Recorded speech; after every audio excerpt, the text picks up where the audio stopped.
continue that because it also gives us, and we mentioned that, the jack of all trades. When there's a major incident in this county, we can respond and we can handle it, and I feel confident with that.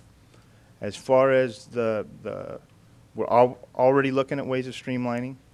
We're looking at ways of making that command structure more steep, I guess, if you want to call it. But going any lower than 3 captains, and then what we have in the other management, there's really not that much management if you look at these numbers. Well, what I'm asking, I'm not going to debate it with you today. I don't see anything in front of us. When we gave you the undersheriff's position back, we talked about coming back and having this discussion. This document isn't much of a discussion for me. And I would hope to have this discussion before we get clear into the budget sessions, because there's a different purpose there than looking at a department structure. I had hoped that when you had enough time, we'd look at your department structure. Okay, we can sit. I can give you a department structure anytime you like, but those are issues that, quite honestly, I need to worry about from my seat, and working out to make it the most efficient and provide the best services I can to the people that put me in this seat. I understand that, but unless we see your department structure, we don't know what we really want the budget. We need to work together to get to that point. Yes. It's not just yours, it's ours. We have a job to do here too. Oh, I understand that. And we need, there's no system in which we just say cut the sheriff a check. We need to look at that, John. We need to look at it publicly. Okay, well, you already know what my structure is, and you already know what the numbers are, and those aren't going to be changing anytime in the foreseeable future. Well, then maybe we better have a further discussion about that. Get your charts out and let's talk about it. That's what I'm suggesting. If I understand something, I can fund it. If I don't understand it, I can't fund it. Okay. Well, I've already agreed. We're going to meet the budget. We're going to meet the target. I'm not asking for any more dollars. I'm not asking for anything else, and still able to provide the services to the community. Yes, but then you said we're going to have a problem in 11-12. And What's that? Well, my mic isn't. Jack, still your floor, but that's true. But you said we're going to have a problem in 11-12. And the next, we're going to be okay this fiscal year, but the next one could be problematic. And I think that's what Jack's talking about, is we want to get ahead of the next year and the year after. I think I said that we will meet next year's budget, 11-12. We're going to meet that, So then it's the next one, the 12-13. depending on where we're at. Excuse me, Jack, for interrupting. It's all right. Supervisor Sweeney, are you done? Yes. Supervisor Briggs, you done? Go ahead. No, I'm fine. Okay. I'm just, Supervisor Knight? No. Oh, I'm sorry. Did you say you had a couple more? no, I'm fine. At the moment, I'm fine. Supervisor Knight? Well, you know, John, my disappointment comes from not completing the tasks that you were given back when this item was heard January 11th. And that task was, the board's motion directed the sheriff to return in late March, early April with departmental budget update, which was to include how the sheriff proposes to fund the undersheriff in the future, as well as how the sheriff's department would meet its 2011-12 budget. I don't see that. Well, I think I explained it pretty well through overtime and through reduction in staff and keeping everything the way it is and still providing the same services to the community that we have been without them feeling it through this next budget. I don't see the justification, and I don't see the numbers. I'm going to go to your page 404, summary of future actions. Currently, thorough, and I define thorough as complete, it's finished, it's done, we have everything, review of the organizational structure, staffing levels in each division, and primary functions is being conducted, which has already identified areas that can operate more efficiently. And I go back to my notes on the 11th. I was looking for an organizational chart and costs, and I still have yet to see one.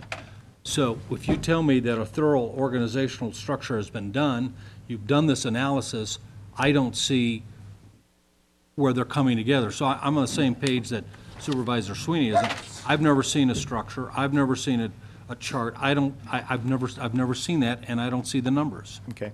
What I can do is I can get together where the sheriff's office was on January 3rd with an organizational chart and where the new charts that we're working towards are.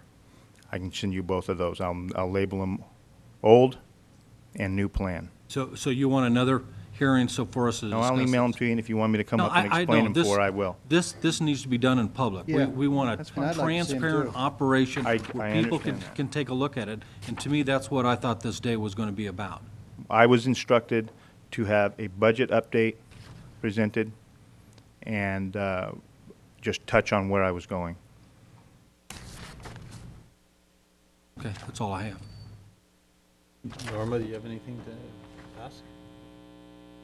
I don't have any additional questions. I am a little confused because I also was expecting kind of an organizational chart, you know, and maybe that happened and I wasn't here when it happened, but an organizational chart and, you know, to look at where we were going in the future. And you said that, yes, we're at the brink in 11-12 and we're fine. It would be, you know, looking, I mean, we've been working on the CAO's office, looking beyond 11-12 and all, what might be the proposed problems there.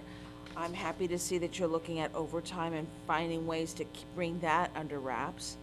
But I think I need a little bit more meat as well, just to kind of get an idea of the operations. You have mentioned here about, you know, some, in your presentation, you talked about your, you know, reductions would occur in other areas, patrol, dispatch, civil, and investigations. I have a myriad of questions about investigations in terms of, you know, what is the relationship between investigations with the sheriff department and what the investigations are done at the DEA's office? Are we duplicating efforts here? But because I don't have an organizational chart, because I don't know how functions within the department interrelate, I don't know where to go with that question. I don't know, you know, it'd be great to have that. Well, can I give you maybe a little overview? Would that help? Well,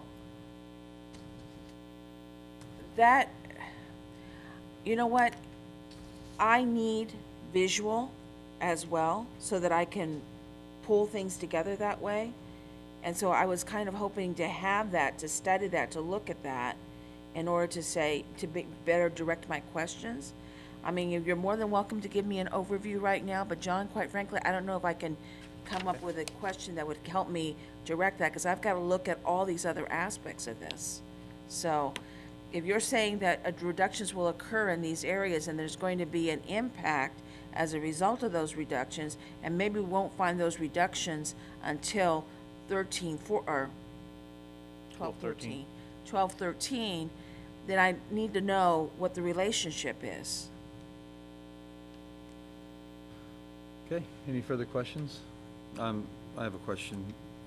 The census is out, and we're told that our populations have grown, what was it, 17% since in the last 10 years? Does anybody have that figure? I think it's about 17%. So on slide 7 of 10, we have staffing levels of 362, and the ending point is 365. So am I extrapolating out of this, Sheriff, that we are down to staffing levels that equal that of '02? You're actually going to be less than that because we're going to be dropping the other roughly 25. You're going to be less 340, about 340. Okay. When you're dealing with, so 340.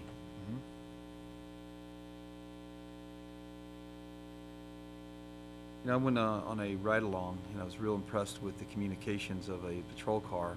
Has that technology really helped out to where you can deal with some of these staffing issues, to know where people are and how to make sure there's, you know, officer safety and more productive and efficiencies are created through those communication tools? You just named them all, yes, sir. Okay. At O2, what was our officer per population? What was it at, 1,000? What are we at right now? 1,000, We're at about 182,000, I believe, in population. okay. I thought he was asking the officer ratio per thousand. Officer ratio per 1,000. So, Deputy. I mean, the goal always is 1,000, one officer per 1,000 in population. But does that also take into account the highway patrol, fish and, you know, there's law enforcement, police officers? Two city police forces? You have two city police forces, you have Fish and Game that has officers out there, the United States Forest Service that has officers out there. When we're in these economic challenging times, obviously, we're depending on multiple jurisdictions to help each other out. When you look at, and I don't know that world real well of officer safety and response times, but when you look at all the officers that have peace officer status, on a per 1,000 basis, with all of that help, are we getting close to one officer per 1,000? That would need to be a 182 between all frontline law enforcement, with your reasoning. That includes police and Fish and Game and CHP. So the number would be 182 Roughly 182. on patrol. Frontline law enforcement services. Yes, sir. So how many do we have on now? Right now, we have, if you don't include sergeants as first-line supervisors, you just include deputies. Deputies, we're at 121. Well, we will be at 121. So if we were to look at, I mean, if it's one peace officer on duty per 1,000, and we take a look at, that formula is just like for police officers or sheriff, it doesn't include all the other law enforcement organizations. When they look at that law enforcement officer per 1,000, they don't look at everybody that's out on the street. They just look at the sheriff's department. I'm trying to get to terms with public safety. Supervisor Nutting, it depends on which way you want to look at it. I mean, ultimately, it would be the county sheriff would provide one deputy per 1,000 for all residents in unincorporated areas. Right. Take out the police departments. Okay. So because I know that jurisdictions try to help each other. I know that, Sure. and I know that the Forest Service is getting more involved, and some like that, some don't like that. But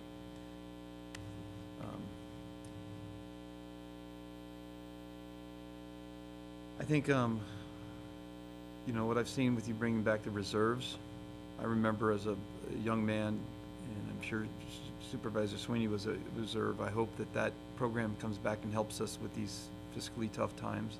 And I also like the fact that you're going into the classrooms and teaching our youngest folks in the community about how to build relationships with peace officers. And I'm pretty excited about some of those things you're doing with communicating with the public and trying to use resources out there to help increase public safety.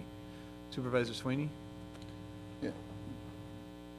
Sheriff, you're hearing some of the questions, you know, and we need to look at, one of the discussions have been about where command is for certain efforts, whether it's at Lake Tahoe or how you break it down. I mean, we really need to look at that structuring. And I don't want to be in an adversarial position with you, but we have a whole county budget to look at. And if you want us to champion law enforcement services, then you'll provide us, you know, the information to do that with. I tell people all the time, you want something from this board? Make the public record. Don't just say that's the way it's been. And that's, I've had this argument with past sheriffs, and I get tired of the same argument. I'm in command. I don't care if